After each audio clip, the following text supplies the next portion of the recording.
All right. All right, my name is Ktln. I'm 23 years old, born and raised in Miami, Florida. I kind of just do everything that I can musically, whether that's singing my own records or producing records for someone else or writing for someone else. I just try to keep myself as involved, I guess, in the world of music as much as I possibly can.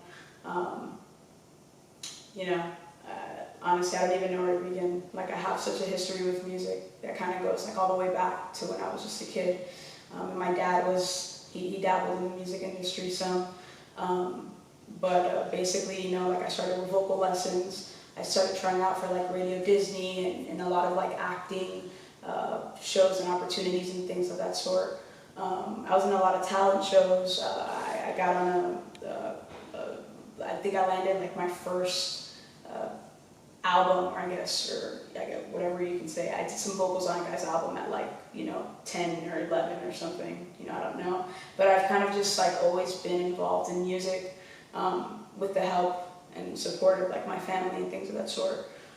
So once I got older, I finally got some like music equipment and I just started like remixing records, like late middle school, I want to say.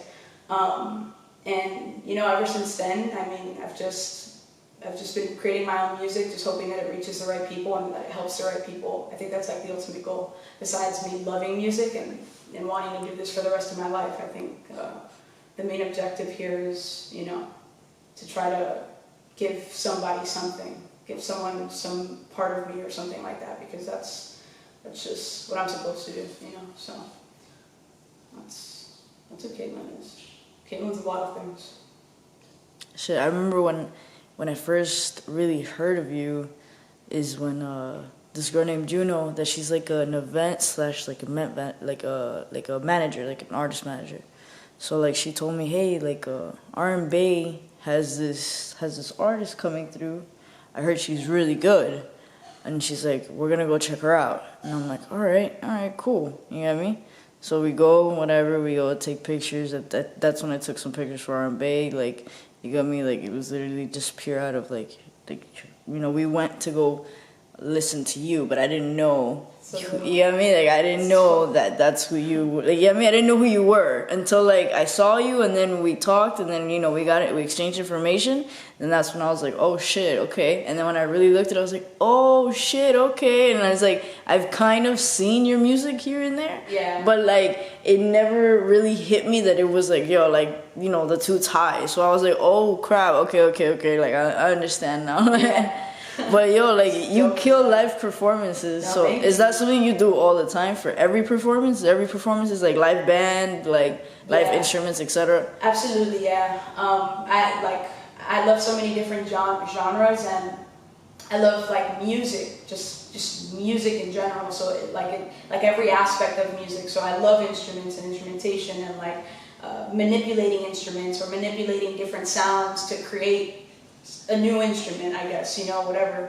But, I try to keep it like I want to give someone the best experience possible, And I feel like you can do that best using the instruments that you use on these records or, implementing those sounds somewhere. So yeah, we do, we use a live band for every show. Yeah, that's literally what caught my attention, because not a lot of people do that. Like it's hard. A lot of people do not, and especially off rip, like for like your first performances, and it's like the performances that you're just starting out with, and you're like really doing it as an artist, like to just start off rip with live band. I think that's probably like the smartest thing you could do, because then whenever you do choose to do live band, like your show, it's just gonna show in your shows. You get me? It's just gonna show how well you do it, because now you've done it for so long. You know what I mean? Absolutely. Like I think if artists like to like do what you do and like have more of a live sense to the music and like play every single instrument type of thing, I think that would like obviously make the show itself more so much more deeper than what it could be. You know what I mean?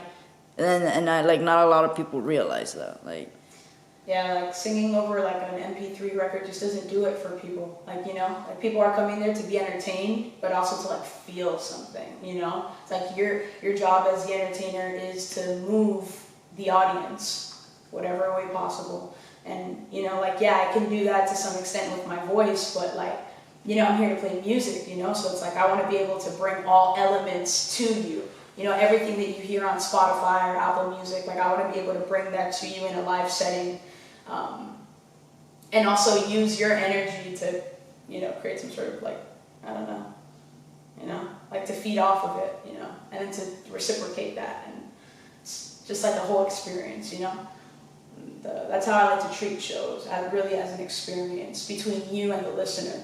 And just trying to move people. Just trying to move people, man. Yeah, because at the end of the day, the whole aspect of the show is just to draw people in. Yeah. You know what I mean? It's to draw people in, is to get people to see and understand your point of view and maybe try to feel the same feelings that you feel. And then it's like, you know, we experience those same things together. So it's just like that's why I was like when I first went and I was like, yo, the live band that's lit. Like that's dumb lit. Like I was like, yeah, I was like, that's dumb lit. They're gonna appreciate that too. They should be recognized. They work hard. They do. It's a lot of hours. It's a lot of work. It's a lot of work to go up and then to even perfect the sound and have it like just come to you naturally. It's a lot of fucking work. It's every day. It's not like every other day. No, it's an everyday practice. Yeah. Like that's not anything. Like there's nothing else to like no shortcut. Nothing. Like it's literally every day. 100% right. So that's definitely like a big plus. Like I'll give you like that Cool, much. And then obviously like you have a great voice. You got me. Anybody who's ever heard you sing, you have an amazing ass voice. Like I'll give you like props. Because I'm actually surprised that like you don't get a little more recognition. Like I seen that in R&B, you had like your pretty decent group of following that they came after you for a bit. Like yeah, I support every single person that comes out there, wears a t-shirt. Yeah, they were. I saw mad people wearing t-shirts. I was like, what the hell? I saw this one girl that just saw you and was like, was hyperventilating. I was like, what? I was like, who just walked in here? This shorty over here hyperventilating. What's going on? I don't know. It's just the experience, but I'm like eternally grateful because like you need these people. Like I know that I can't do a damn thing in the realm of music without people that really truly love the music, one, and two, support me as a person. So like I feel like I have a responsibility to give back to these people because they give me so much, you know. It's a relationship, it's a marriage, you know, I love them all, and I'm really grateful that people just go that hard. That shit is beautiful. It's really beautiful to witness on the other side. But, you know, it doesn't start with like just good music. Like it starts with like, okay, how can you cultivate the masses, like something that'll move the masses, you know? Yeah, and how can you bring people together? And when you're able to like move people, then that's when people actually start to listen to the music really and really care about the music and love the music as if it's their own. So it starts for sure with the listener, with the people. And me and my business partner, we both run 909 Records together, Brian. That we, you know, like we make it sorry, I'm tripping over my words here, but it's important for us to like try to target the people first. That's why we go on social medias and like we really, really try to bring awareness to the company. You know, it's just where it starts. It's where it starts. The music is like second. Because honestly, like I could put out a whole bunch of shitty records, and some of them like might actually get attention if I have the right people in place. You know what I mean? To listen. So it's just all about finding the people that you really connect with. And I think, you know, we're doing that, and we're trying to do that still. But I'm eternally grateful for everyone who jumps on board and who, you know, partakes in this journey and experience with me. So you could just easily say that you've been like pursuing music most of your life then. Yeah. Oh yeah. Like this was something you already knew you wanted to do off rip. Yeah. But you went to college though, right? I did. I went to school for music business though. Oh, that's awesome. Yeah. Do you feel like that really gave you an advantage? Like, Absolutely. yeah. Absolutely. Yeah. Unfortunately, a lot of people, they just make the music and then they put it online and then they wait for people to listen to the music. And gratefully, going to school has, taught me and shed some light on like the actual business side of this, which means, first of all, there's paperwork that needs to be done for every record. And if you don't have that proper paperwork in place and you're setting yourself up, just to get into these rooms or these studios or like completely unprotected, it's also taught me that you need to put money behind marketing and promotion. Like I can make all these records and I can keep posting them on Facebook and on Twitter and on Instagram in hopes that it gets 100,000 streams. But, if I'm not putting money behind where the record is being placed, then it's only being shown to like, my friends, my family, and those are not that, you need the support of those people, but just simply like using just the support of them doesn't really take you to where you want to go, So going to school has taught me a shitload. It's taught me so much. It's expensive. But it's totally like worth the expense though, you get me? It's like at the same time, like, you have an advantage. Like you can easily just, a lot of people sign fucked up deals too. Yeah. Like, you get me? That like the thing is that a lot of people mostly just simply sign fucked up deals. And then it's like, if you're like, it would suck since you're so talented to be stuck in a 360 deal and you're just completely and like utterly just like chained. Like you're literally just gonna be chained to a corporation that really doesn't care about you. Yeah. You get me? And do you feel like your company, like your record company would be something completely different? Like what would you offer artists and like versus what other people do? You get me? Well, the reason why we started the company was to gain some sort of creative control, like that we really never had, or that we knew that we would have to kind of give up a little bit if we were gonna sign to someone else, So we pride ourselves on that. Like it's just me and my business partner. It's just two people who get the last say on the music, on everything, So and I know what it feels like to not have that, and then now I know what it feels like to have that. So when we come to the time where we're actually ready to start bringing in more talent and investing in more talent, for sure we're going to thrive on the fact that we want the artist or the producer, the writer, whomever to just like to love what they're doing and to feel free, because when you feel free, that's when you're at your most creative state, when you feel free artistically. But yeah. What's either your favorite producer or a producer you would want to work with? Ooh. Right now. And your favorite producer that you have worked with. My favorite producer I have worked with. Okay. Wow. Well, my favorite producer, I just not although a lot of the people that I've worked with are great, but this guy named Doug Allen. He's out of California. The reason why I love him so much is because I feel like he knows my sound to the T, almost. Like even better said, he's able to provide me with the things that he's able to provide me with like the sounds and the styles and things of that sort that I usually don't bring to the table when it comes to the production end of things. So I love working with Doug. But someone that I would want to work with in the future is Kevin Parker from Tame Impala, for sure. He's just a melodic genius. And he's dope. He's really dope.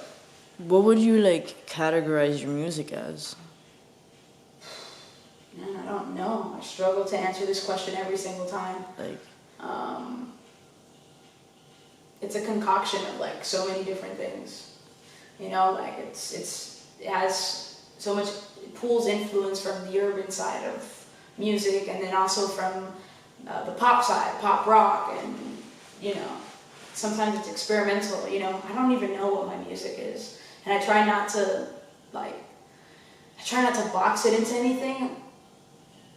And I guess as the business, thinking of it from like the part owner of 909 Records, right? You stand back and you're like, well, we kind of need to box it into something because we need to know who to market the music to.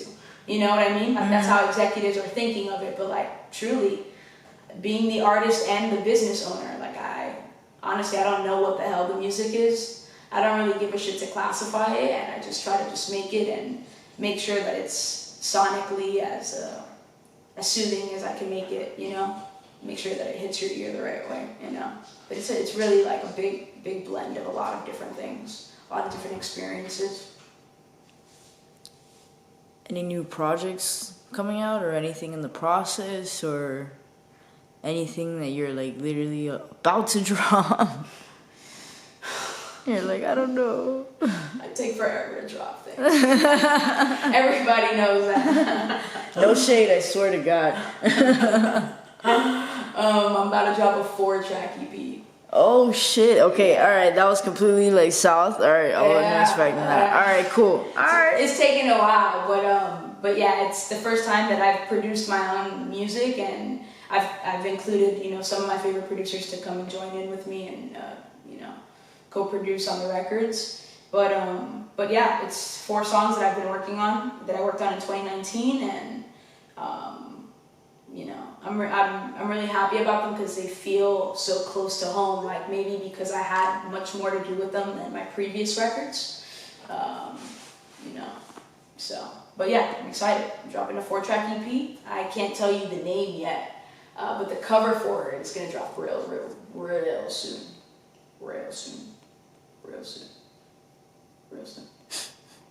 And like any music videos along with it, like. I'm gonna take that as a yes. I'm gonna take that as a yes, but I'm not gonna say shit. I'm just gonna keep it low key. Alright, alright, it's cool. I got it. I totally got it. But I'm glad that I already know that she's gonna be fire. Like for sure. I'm excited to get you involved. I'm excited to just like bring it to the world and just like resonate with people, you know?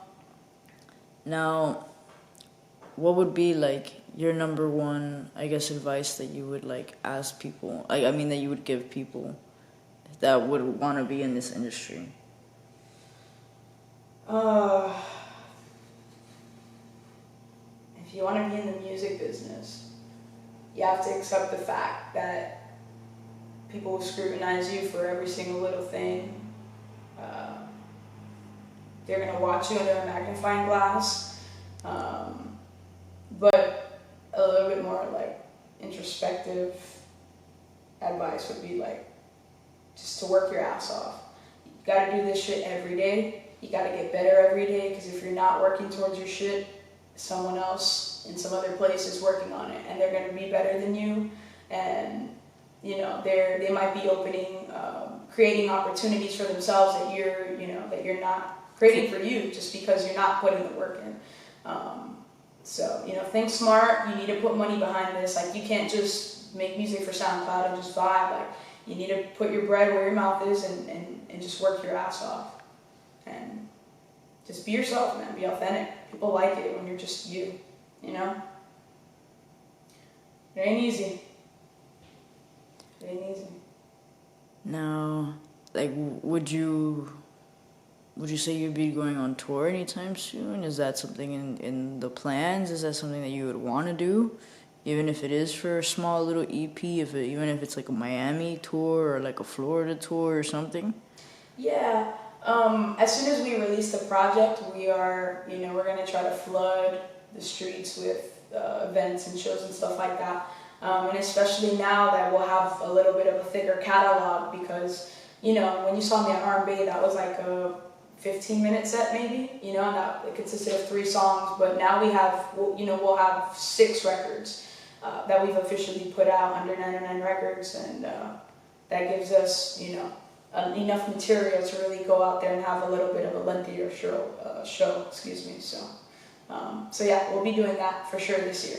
That's coming. Oh, and then you and Brian did the marathons, right? And then Brian is obviously your business partner. Like, elaboration, as whoever's listening. You guys do marathons, so like elaborate on that, like, cause I know you guys really do it for a good cause, like. Yeah, we are. So what we do is we enroll in races throughout the state of Florida.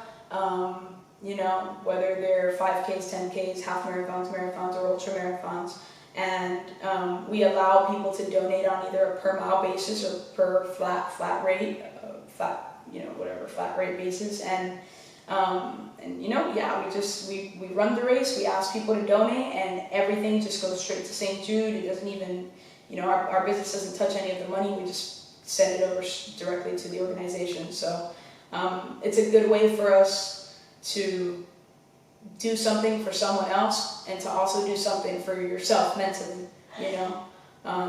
Running a race for 6 hours, trying to keep your feet moving for 6 hours is like, I don't know how the fuck you do it, bro. Neither do I. And like literally, you're dedicated to it. I see you every like day out there running.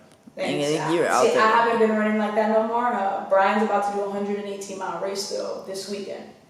So yeah, we'll be out there for 34 hours, I think. Holy crap. Yeah. So you know, we just want people to donate and just to do this with us, you know. Yeah. And for March, I'm trying to set something up where I can actually get people to come run it with us. We'll do like a small race, like a 3-miler. But if we get people to come and run the race with us, it's almost like people feel more involved. You know what I mean? And you just it's an accomplishment for you personally. Yeah. Outside of the company. Oh yeah. So that'll be coming in March for sure. We're gonna put a link there for people to sign up and stuff. Oh, that's dope. Yeah, I think it's great that you guys do that because. Honestly, not a lot of people do, and like I applaud that. Like, thanks. And you guys do it for a really good cause. You feel me? So that's lit. Thanks. And you gotta join us on one. Yeah, next like month. yo, I think the thing is that I have to condition myself in my problem. My issue is that I just do not like to run. Everyone, every single person says the same thing, and we said exactly that. We used to say the same Really? thing. We don't like to run, and we need to train. Bro, this motherfucker threw me into a 6-mile race without me having run anything. Really? Yeah. And how the fuck did you like? Just running. Just like dead ass. It's all mental. Didn't you puke in one? Yes, that one. Yeah. That's the one you puked in. Okay, I puked and it was like stand up puking. It was crazy. Yeah. I never puked while running before, and that was I just swear, man. God damn. Yeah. It was serious. Yeah. See, it looked scary. When I saw that, I was like, that right there does not look like fun. Like, I know she's doing it for a good cause. I was like, but my other thing is I hate throwing up. So it's like, yo, I think to me it's one of the worst feelings ever. Yeah. So it's just one of those things that it's just like, I ain't gonna do that shit. Like, you feel me? Like, if I could avoid that, I'm gonna do that. Like, you know what I mean? That's the way I feel about that.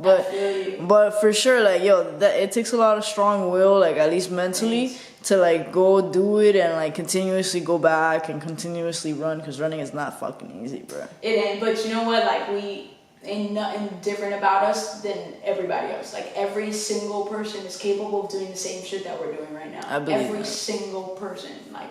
It's just all a mental game at the end of the day. Like everything you do, and people say the tongue is strong. Like, you get me? Like, anything that you speak, like, continuously, and you continuously speak it, it will happen. Like, you feel me? It's just about you and your attitude towards it. Yeah. Like, from that moment on. That's the truth. Like, that's literally what it is. And I mean, I honestly feel like with you're gonna blow up pretty like fast, in my opinion. Like, right now, it probably feels slow, because that's probably everybody in the beginning, and in this process that we all like are in. For us, it doesn't feel like it's fast enough, but then when it happens, it's super fast. You feel me? Yeah. And things just start moving and moving and moving. You don't even notice things are shifting until like you look back and you're like, damn. Like, you feel me? Things are really moving. Things are really changing. Yeah. You know what I mean? And then I feel like with you, all it is you drop more music and you do a little video here and there. I promise you, people will start flocking Because they hear you sing, and that's already like an attraction so quick. Because once I heard you sing, I was like, yo, she has it. Like for sure, she has that shit to sing, and she has it in her. And then you were performing on point, so I was like, yo, like for sure, this person has like at least something there. So she definitely, you know, and the more that you push it, and the more that you push yourself, it makes it even better. And I know Brian pushes you a lot too. Yeah. Like, I know definitely Brian pushes you a lot Absolutely. too. So it's dope. And like, how did Brian even become your manager? Oh, we met through a mutual friend one day. I went to my friend's house, which ended up really being Brian's house that my friend was staying at. And he walks in through the door, and you know, I greet him, and he's like, "Hey, you did that music video with so and so," and I was like, "Yeah," and he was like, "Oh, cool, I know that person. I went to school with them," and I was like, "Cool." And then yeah, he let me. We just became friends at that point. But at that point, I was also working with another record label, and you know, like I would have the studio to myself all the time. And Brian, he was producing. So I told him to come into the studio, vibe out, you know, work with some of the producers that were there, you know, whatever, and we just got really close. And I stopped working with that record label, and I needed somewhere to stay, so he let me stay on his couch. And I ended up staying there for like a year and a half.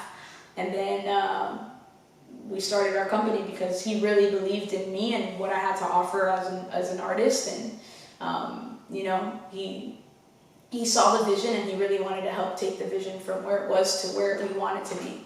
And we have similar views, obviously, and ideas, you know, for our future and for our company and just for what we want to accomplish in our lives. So it was a great time. It was a great partnership. Great, you know. It was just all timing. like the great, like good timing. Yeah.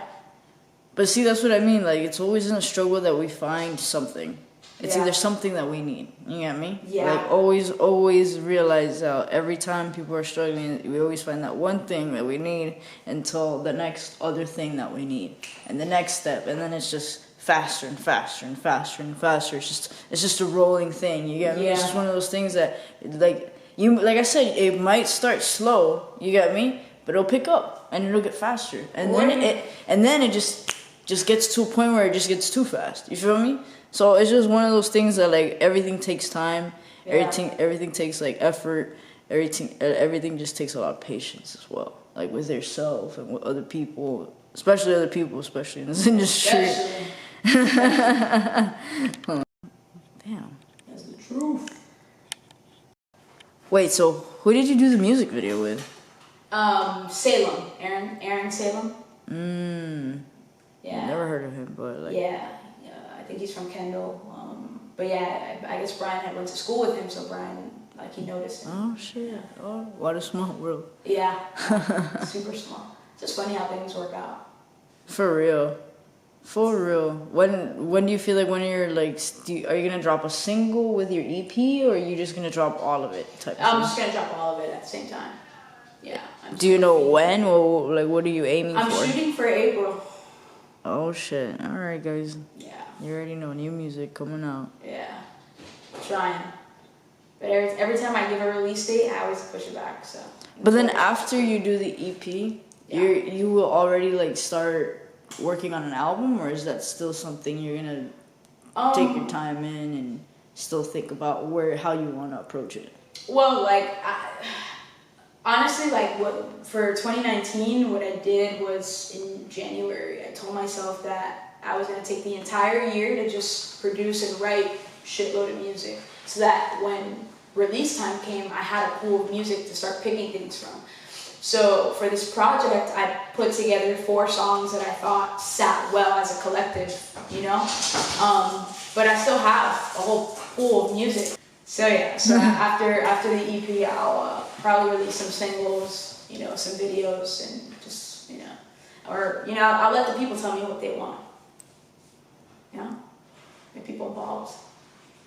And you said your dad was involved in music. How so? Like, in what way was he involved in music? Did he produce? He was a rapper. Oh, he was a rapper. Yeah, he had that record with DJ Lies.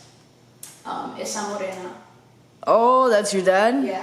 That's your dad. Yeah. Oh wow. Miami legend, baby. For real. That's why I'm like, wait, hold up, that's your pops? Yeah. Hey, but that shit was lit though. Yeah, that's an anthem here, man. That's a dead ass anthem. For real, for real. Hey, it runs in the family. Fuck it. Yeah, he's taught me a lot, like, and he's put me in rooms with people who are really credible and stuff. This boy. Stay. Anyways. That's cool background noise. Yeah. The chicle noise. The chicle noise. Anyways. Where's a place that like you feel like is number one that you would love to do a show in?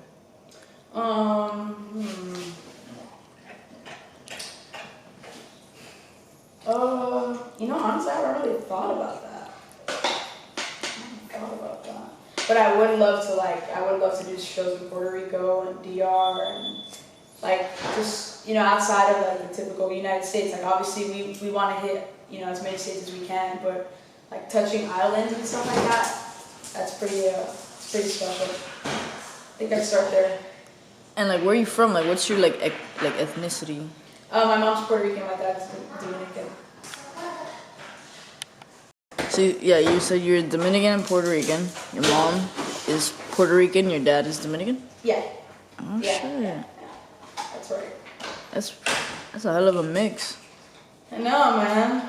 They have a lot to say about us. Yeah, Dominicans are funny as fuck. Yeah. And y'all definitely dumb lit. Y'all funny as fuck. Y'all have the funniest slang ever. Like every Dominican I've ever met has had the funniest slang I've ever heard. Dead ass. Like ever. It starts with the que lo que. Yeah, it starts with the que lo que, and then you're like, who? And you're like, who? What? What is that? Yeah. What are you talking about? Vibrant people, vibrant culture. If you wanted to, who would you like want to be featured on your album, like on your future album? Ooh. Any like underground artists or even like big name artists, like you got me at the same time. Like it doesn't really matter. Man,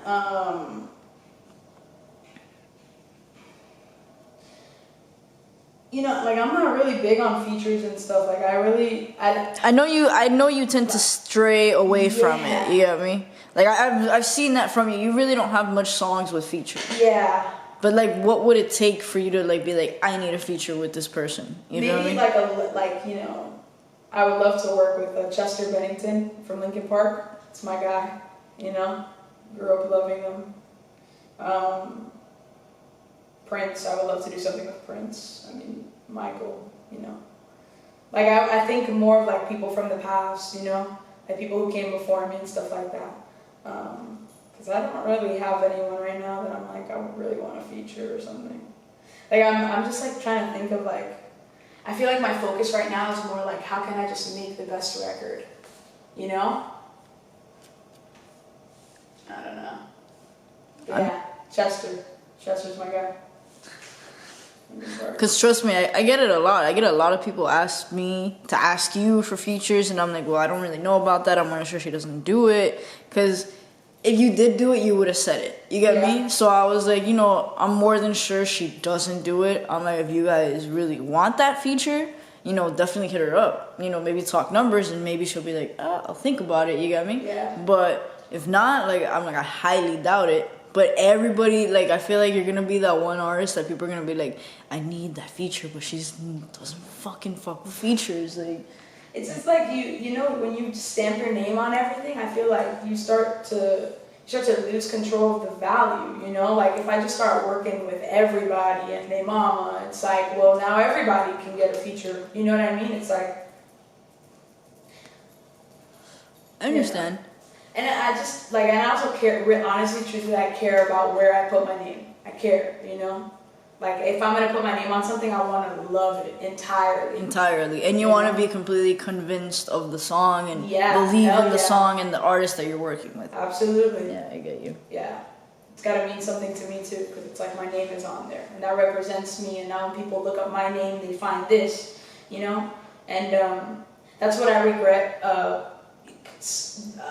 about like some of the records that I've done in the past. Not that that I think that the people that I worked with weren't great or anything, but it's like you know, like I said a lot of things in my music back then that in retrospect now I'm kind of like, Why did I say that? yeah, like, you know. But then again, you were like a lot younger. I was young, ignorant, and just stupid, and I, it's almost like I've always loved lyricism, and I've always really honed in on my writing, but I feel like back then, this lifestyle that I was living wasn't the lifestyle that was the right lifestyle to really live by, you know what I mean? And it was just like, just really reckless, you know? And I'm kind of mad at myself that I said some of those things and that it's out there, and it's kind of like part of my resume regardless, because you leave a digital footprint and that footprint is never eradicated, you know what I mean? And the thing is that as an artist, like, Google just kind of snitches you out, like, real quick. And, like, you know, if you have a unique name, it's pretty easy to be found, you know what I mean? So it's not that hard. Yeah, exactly. But I mean, the thing with situations like that is that at least you learn from it. You know, all right, you know, I'm not gonna do this shit again. Like, I'm just gonna, you know, either keep it low key or word it a different way where it doesn't, you know, impact or whatever it may be. You get me? Like, it impacts different, and it's not more from a positive standpoint than a negative. You got me? Then it just happens. Like, I feel like every artist goes through that. There's always like those tracks that you guys aren't ever gonna be like, I could have done better, or, you know, I shouldn't have said that. I probably took it too far. You get me? Like, yo, like today I was literally listening to an interview about an artist, about Fabulous, saying that he did this punchline, saying, like something along the lines like, if I want Beyonce, keep Solange. You got me, or some shit like that. So then he apparently went to like the Beyonce brunch shit that like her and Jay-Z do or whatever. So like they went to the brunch, and then, you know, she asked him, she's like, yo, come, like, can you come here? And he was like, oh shit, like, I wonder what the fuck she wants from me, you get me? So he goes up like thinking, oh, like everything's sweet. So then she basically checks him because you get me? She's like, yo, like, you know what you're saying is like you're projecting something out in the universe.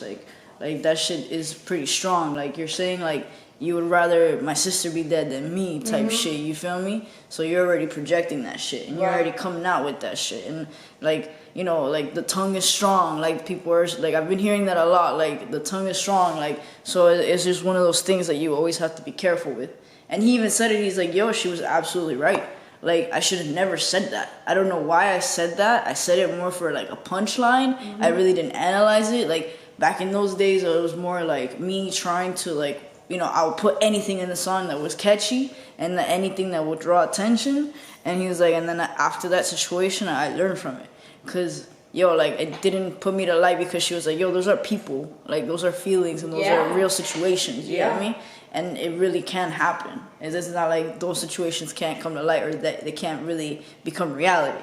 You get me? So he was like, yo, ever since then, I really checked my lyrics. You get me? Really checked myself with my lyrics and how I want to word it. You get me? Yeah. So when he said that, I was like, yeah, it's true, because people really do expose a lot of shit in their music, but some people do it the wrong way and some people do it the right way. You get me? Like, either it's very low key, or it's very like, oh, it's this person and they did this and it's accusations or whatever it may be. You get me? Yeah.